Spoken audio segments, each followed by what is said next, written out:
You're listening to Partners United on the Civic Space, brought to you by Shehu Musa Yaradua Foundation. The Nigeria civic space has become highly repressed. It has not always been so. It's always been vibrant from the pre-colonial era up till this moment. But this space has always been contested and has witnessed several swells and ebbs over time. Every day, Nigerians are making history as they engage their civic space and seek to own their fledgling democracy. Nigeria's civic space is shrinking. Ironically, in a democracy, the perennial insecurity has been the government's cop-out for restricting the space. Citizens are bewildered and wonder about their rights, and if indeed they have the capacity to lead from the center. Nigeria's civic space is in need of a boost, and it's up to citizens to salvage it. Do you have a role to play in this? My name is Abiodun Baiyewu, Executive Director at Global Rights. My organization, in collaboration with the Shehu Musa Yaradua Foundation, has been working on several initiatives to strengthen Nigeria's civic space. Welcome to another episode of People Power. Our guest today is Mr. Nelson Olanipekun, who is team lead at Citizens Gavel. Thanks for having me. Great to be here. So let's jump in quickly, and let me just start by asking a very basic question. In the simplest words, what do you consider the civic space to be, and how does it affect our lives as everyday Nigerians? Yeah, the civic space for me honors two things. The physical space where people exercise their rights as guaranteed under various laws, including the Constitution, and the online space that this also constitutes civic space. So with the emergence of technology, both the digital space and the physical spaces that we consider to be the camp zero for activism has been seen as civic space. But how does it now affect our day-to-day life? Even Nigeria emerged from civic space.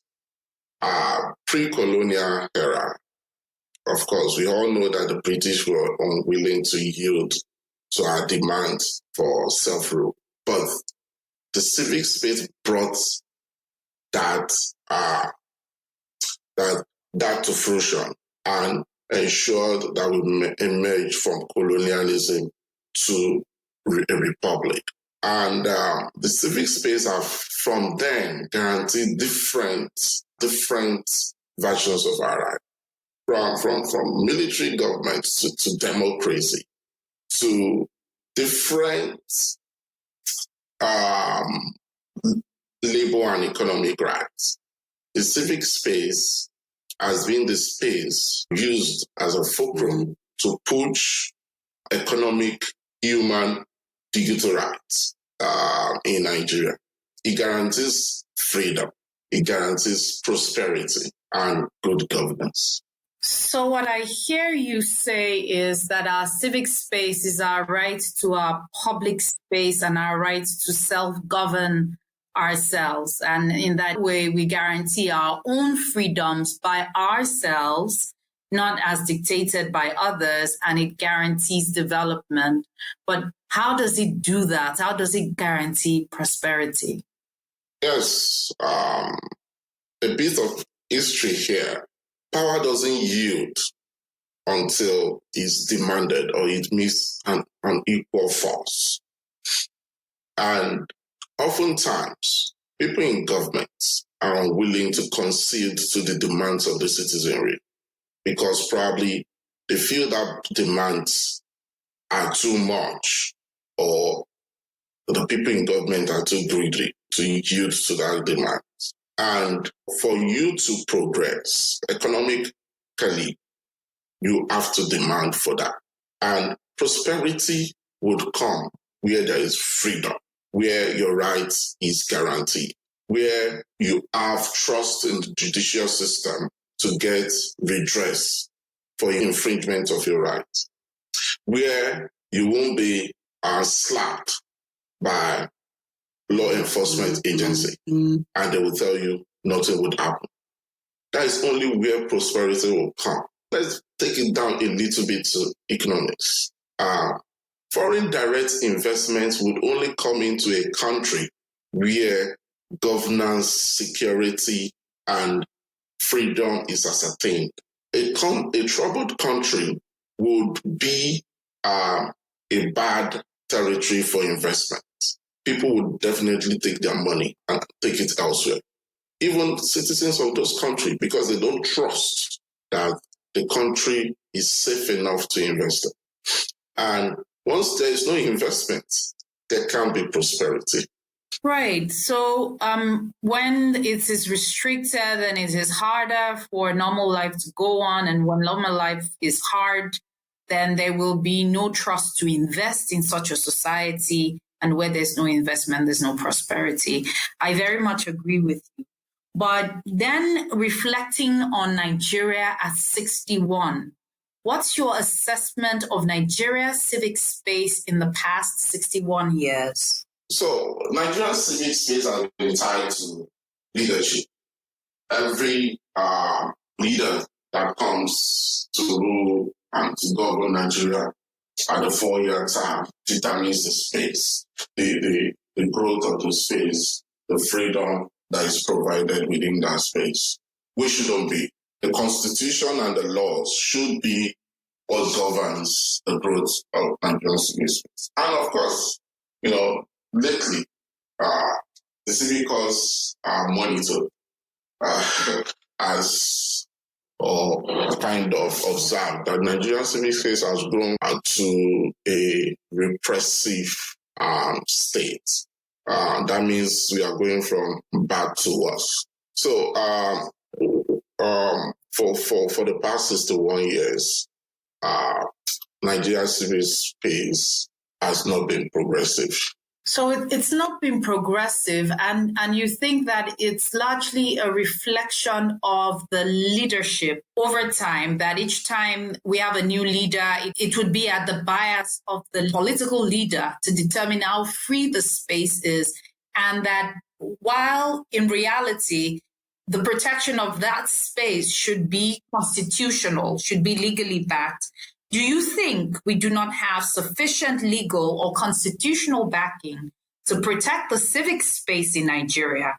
I believe we do. The Constitution, of course, especially Chapter 4 of the Constitution, guarantees all these rights and provides for Nigerian civic space, especially. However, the problem has been the overreach of the leadership and the enforcement.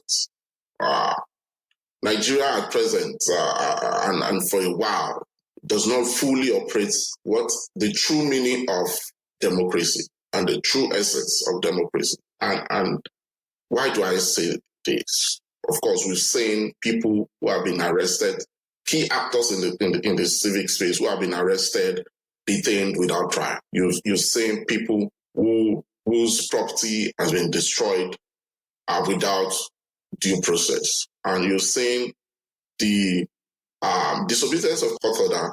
There are many court orders. At the point I was involved in a case where the court has ruled back to back several times that a person should be released. It was a lawyer that was detained, that he should be released. However, the government did not obey. And this is not just an isolated case. It's a common scenario in Nigeria. And you cannot really tie it just to this leadership. However, it's been higher during this regime. So the power is guaranteed by the Constitution. But each leadership has tried over time to constrain that power to something that has become a mirage of the true spirit of Nigerians' guaranteed rights.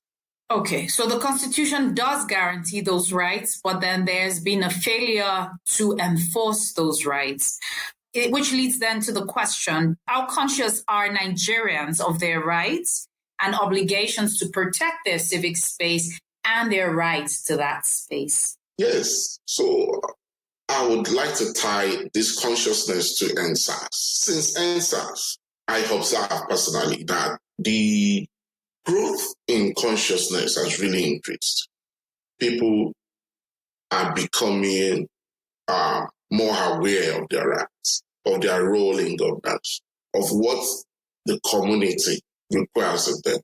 That, of course, if they allow, government to rule them without they contributing and demanding from the government, asking questions from the government, and directing the path of the government, that rights would be infringed on and they wouldn't have the economic progress they seek. So since that, and also a little further down towards the Occupy Nigeria, we've seen that this consciousness has grown and people now ask questions through engagement of organizations like the Adra Foundation, Global Rights, Budget, Citizen Travel, and many other organizations working in this space.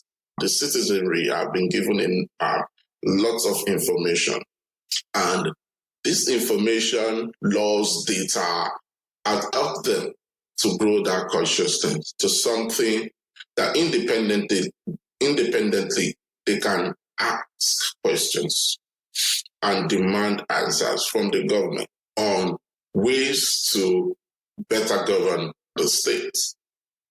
And of course, we've seen that this consciousness keeps going. The only thing that we've also observed is the pushback and the repression that comes from the government to repress the civic space. In Nigeria, you see places like Lekki Tollgate that's constituted a place like for civic space activism. Places like the Millennium Park in Abuja has been the ground zero for civic space activism. But over time, we've seen the clampdown on those physics space. And people have gradually transcended to online space. And the popular platform being Twitter. And people express themselves, grow the Nigerian civic space, feed it, and activate it via this platform.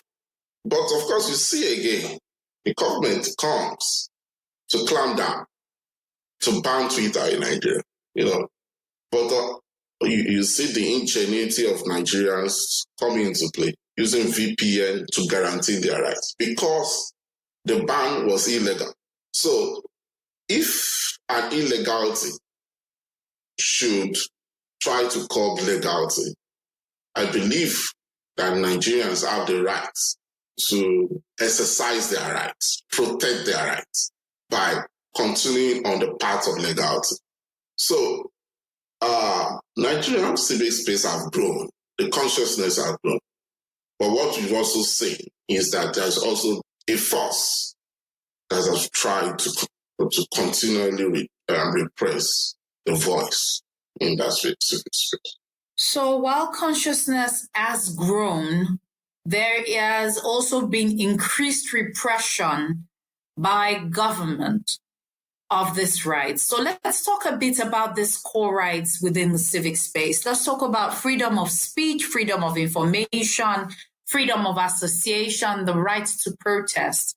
Now, you mentioned the Twitter ban, Occupy Nigeria movement, and a lot of the things that have happened in the civic space. So what are your thoughts about these freedoms in Nigeria and how you are impacted, or how everyday Nigerians are impacted by them?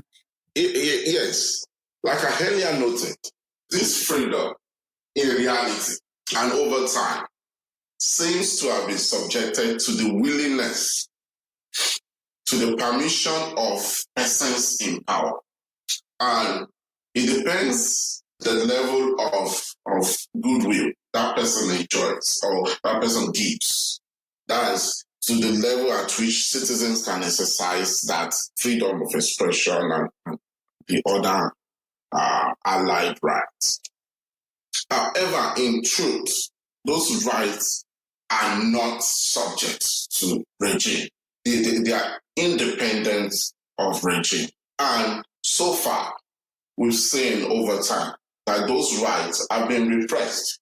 Freedom of expression, specifically, which the key actors in that space are journalists, media practitioners. Media practitioners and journalists are one of the people that have suffered the most rights violation, from physical brutality to enforced disappearance to arrest, detention without trial, and many more. And of course, I will still make reference to the different hurried amendments that the government have tried to do lately, from social media bill to the amendment of the Nigerian Broadcasting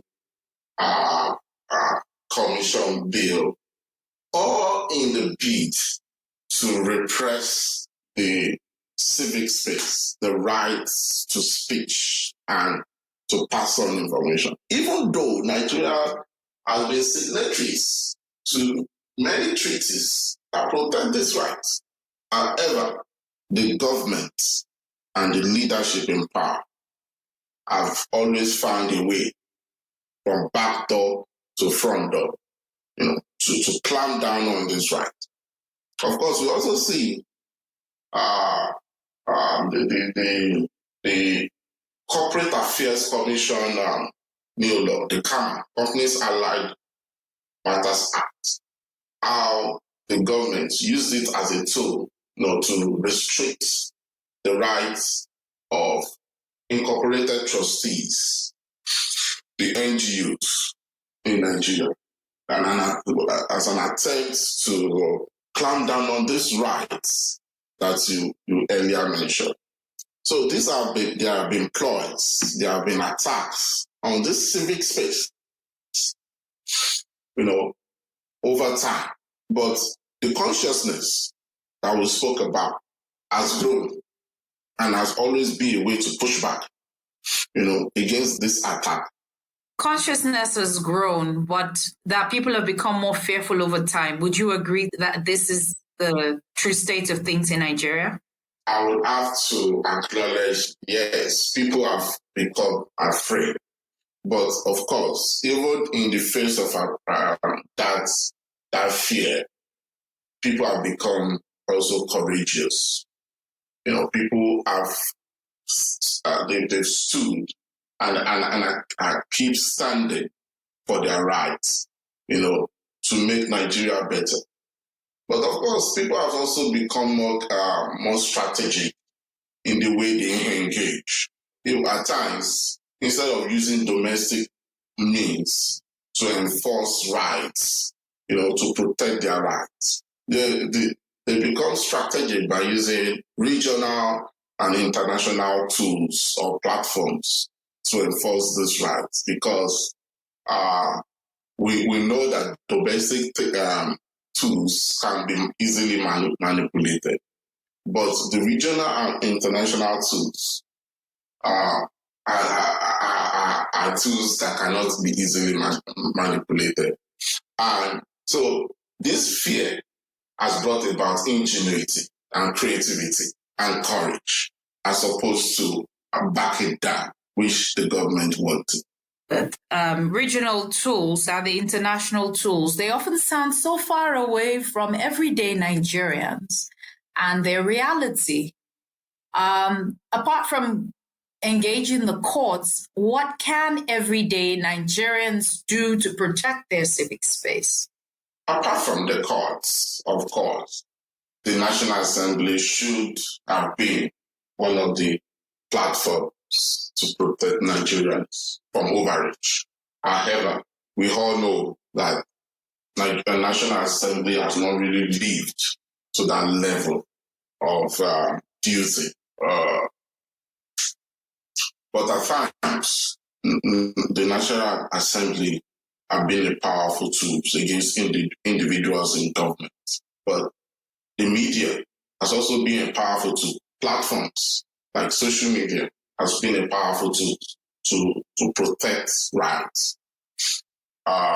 It's difficult for government to go against an outcry from the citizen. Many times when Nigerians wake up and shout and scream and protest against government policy, we know that those policies don't sail through.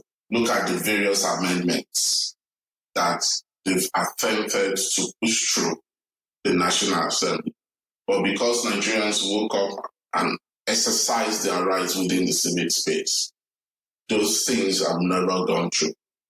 But beyond that, it's also the fact that some of these regional instruments like ECOWAS, like African courts on human rights and people's rights, and the ICC, and even the Magna Carta Act, and so many other acts like that, are also tools that can be used by CSOs and NGOs to protect the civic space from individuals that are trying to overreach. But citizens would have to work with these NGOs to be able to protect this right. It's difficult for an NGO to be the one to file and tender evidence in court. There have been situations where citizens have shown courage by whistleblowing, and pushed and exercised these rights, protected the civic space, and advanced the space just by speaking out or by whistleblowing. And this has really helped other bodies, prayer group, to take it up from there, so to say. But of course, the labor unions are also great platforms to push some of this, especially economic and labor rights. But beyond this is also the fact that as a citizen, we have the duty to be our brother's keeper. Because these rights don't just come, they come in form of security agencies clamping down on individuals. And you have to protect your brother by identifying those incidents, identifying the perpetrators, reaching out to people that can help your neighbor in those occurrences, to either file a suit or use other legal means to protect your neighbor. So civic space is not an abstract. It comes in all these forms of arrest and detention, of enforced disappearance, and all those. Those are ways that these clampdowns comes. And if you're a citizen and you help to protect your neighbor by recording, doing a simple video recording of that scenario, it could go a long way, to protect the civic space. Okay, so that would go a long way to protect the civic space. At some point, you mentioned pressure groups, which means that you think that if we work together to organize ourselves to deal with despotic regimes, that we would be more successful in protecting our civic space. If we were, as Nigerians, to look out for one another, then we'll be more successful in protecting our civic space. And I very much agree with you. But also at another point, you had mentioned labor unions and their role in the civic space. And I'm very saddened by the fact that in reality, Nigeria's labor unions seem to have gone on a decline. And it's not just labor unions, student unions as well. What do you think happened to them? And what role do you think their decline would play in Nigeria's civic space? Yeah, I remember when I was young and labor union were the go-to.